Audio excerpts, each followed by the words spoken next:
Good morning दोस्तों, कैसे हो आप सब। मैं हूँ इस वक्त बिष्णुपुर के बस स्टैंड में और ये बस शायद जा रही है मिदनापुर शहर तक। बस के सारी सीट्स खाली है, कहीं भी बैठ सकते हैं। लगता है बस छूटने में टाइम है, तो क्यों ना ब्रेकफास्ट कर लिया जाए। तो आज का ब्रेकफास्ट होने वाला है आलू चने की सब्जी और पूरी। फटाफट ख़त्म करते हैं, जाके सीट पे बैठ जाते हैं। तो फाइनली आज का जर्नी मेरा शुरू हो चुका है। बिष्णुपुर बस स्टैंड से बस निकल चुका है। अगर आपने कभी इन लोकल बसों में ट्रैवल नहीं किया है तो मैं आपको बता दूं, इन बसों में ट्रैवल करने का एक्सपीरियंस बहुत ही अलग सा होता है। हर 10-12 किलोमीटर के बाद तो ये बस रुकता ही है और बीच बीच में कोई हाथ दे के रोक दे फिर वो भी रुक जाता है, और फिर गाड़ी रोक के कोई एक पैकेट भी थमा देता है, और कुछ दूर जाने के बाद कोई और गाड़ी को हाथ दे के रोक के ये पैकेट ले लेता है। बड़ा ही इंटरेस्टिंग सिस्टम है ये। और पैसेंजर के अलावा भी बहुत सारे और कमर्शियल गुड्स भी होते हैं इन बसों में। अब तक हम वेस्ट बंगाल के अंदर ही है, उड़ीसा अब तक पहुंचे नहीं है। मिदनापुर पहुंच के मैंने ये दूसरा बस चेंज कर लिया है और ये बस जा रही है मिदनापुर से जलेश्वर, और जलेश्वर एक छोटा सा शहर है उड़ीसा में। टोल गेट क्रॉस करके आए तो फाटक आ गया। इन बसों में रुकावट होते ही रहता है, कभी डीजल भरने का स्टॉपेज, कभी टोल गेट, कभी फाटक। शाम ढलने लगा है और ये मेरा तीसरा बस सफ़र है आज के लिए, और ये आखिरी होना चाहिए क्योंकि ये बस जा रही है जलेश्वर से बालासोर। इन लोकल बसेस का ट्रैवल बहुत टायरिंग और टाइम टेकिंग होते हैं। लो जी, फाइनली हम बालासोर पहुंच गए हैं और अब ढूंढते हैं एक होटल। तो ये रहा मेरा आज रात के लिए आशियाना। इसका किराया है 700 रुपये। अब डिनर कर लेते हैं, लंच तो हुआ नहीं। चलिए चलते हैं। मेरे होटल का बिल्कुल पास में ही है ये रेस्टोरेंट, तो इसी में आ गया मैं। ये है यहाँ का वेज थाली, दाल चावल, एक भिंडी और आलू की करारा फ्राई, एक मिक्स वेज और दालमा जो कि उड़ीसा का स्पेशल डिश है, और इसके अलावा मैंने एक ऑमलेट भी मंगवाया है। खाना बहुत ही स्वादिष्ट था। कितना हो गया? 9।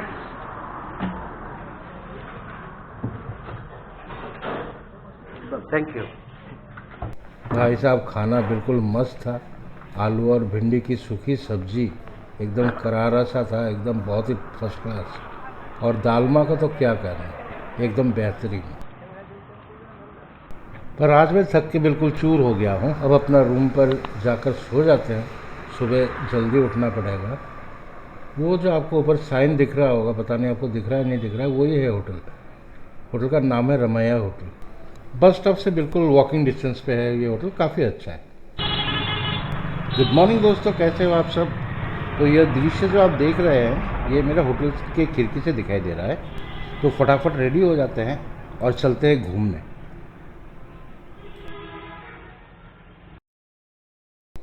तो हम पहुंच गए हैं अपना पहला डेस्टिनेशन आज का, जो कि है इमामी जगन्नाथ टेम्पल।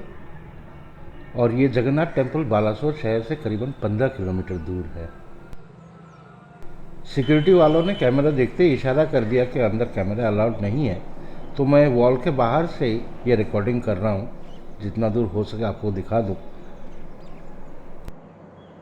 चलिए, ये सही हो गया, अंदर कैमरा अलाउड नहीं है, लेकिन आप मोबाइल से खींच सकते हो। आप लोगों को पता होगा ये मंदिर बनवाया है इमामी ग्रुप ऑफ कंपनीज ने।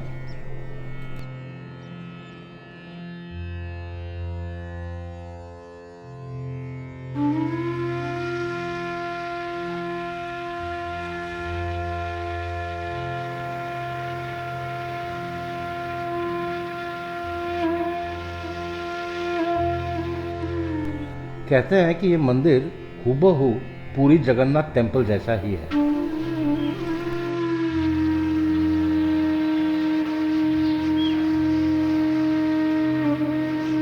इस मंदिर में कोणार्क सन टेम्पल जैसे 16 व्हील्स भी बने हुए हैं। मंदिर को बनाने में 17 करोड़ रुपए खर्च हुए थे। और इसे बनाया गया है 3 एकड़ जमीन के ऊपर। इमामी जगन्नाथ मंदिर का कंस्ट्रक्शन शुरू हुआ था 2009 में और इनॉग्रेशन हुआ था नवंबर 2015 में। इस मंदिर की हाइट है 78 फीट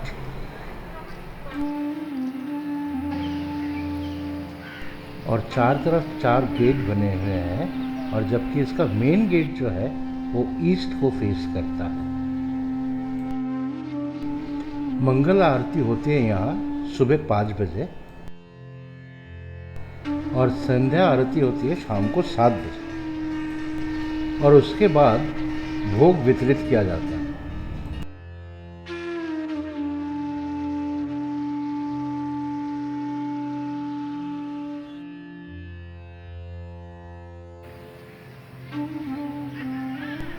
इस मंदिर के चारों ओर बहुत ही सुंदर लॉन और गार्डन बना हुआ है।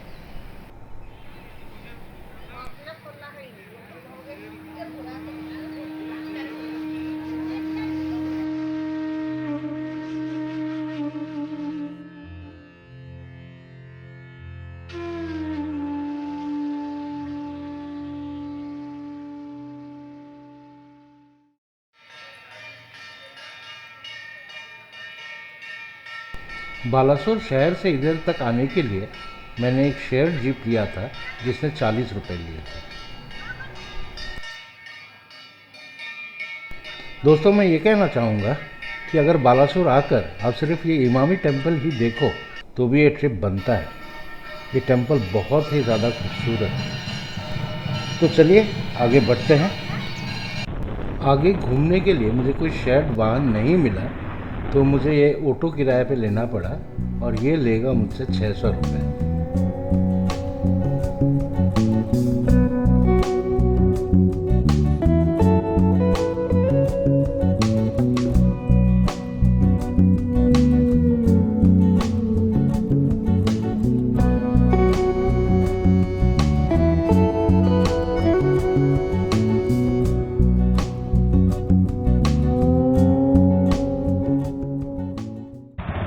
अब हम आ पहुँचे हैं नीलागिरी जगन्नाथ टेम्पल। बालासोर शहर से करीबन 17 किलोमीटर दूर ये टेम्पल बनाया था राजा हरिचंदन ने। सबसे बड़ा त्यौहार इस मंदिर में होता है रथ यात्रा के समय, जब हजारों में श्रद्धालु यहाँ उपस्थित होते हैं। और ठीक इस मंदिर के पास ही है नीलागिरी पैलेस।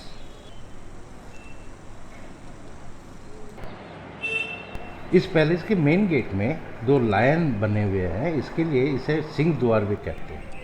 शायद रिसेंटली रिनोवेट किया गया होगा। पैलेस काफ़ी खूबसूरत है और उसके साथ सटा हुआ है ये मंदिर। ये पैलेस और मंदिर का जो बैकड्रॉप है वो बेहद खूबसूरत है। बालासोर से ये नीलागिरी तक का जो सफ़र है बहुत ही सीनिक और एन्जॉयबल है। बहुत ही खूबसूरत और शांत वातावरण है यहाँ पर। चलिए आगे बढ़ते हैं, जाते हैं खीराचूरा मंदिर। रास्ते में चलते चलते एक और मंदिर मिल गया, काफ़ी खूबसूरत था इसलिए रुक गया, और ये है खीराचूरा गोपीनाथ मंदिर।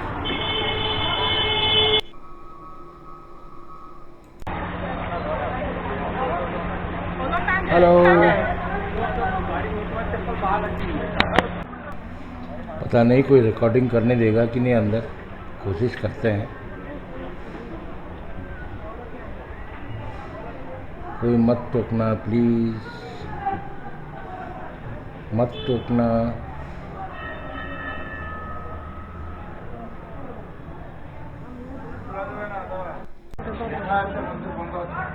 आखिर टोक ही दिया ना।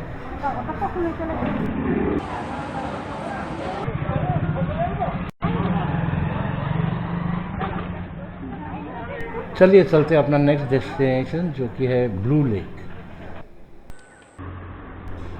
इस जगह को मित्रपुर कहते हैं या मित्रपुर हिल भी कहते हैं, और इधर इलीगल माइनिंग के वजह से एक आर्टिफिशियल लेक बन गया है। ये लेक का डेप्थ कितना है ये ऑफिशियली किसी को पता नहीं है, लेकिन ये स्पॉट एक्सट्रीमली ब्यूटीफुल।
इस वीडियो को यहीं समाप्त करते हैं। अगली वीडियो में फिर मिलेंगे। देखने के लिए शुक्रिया।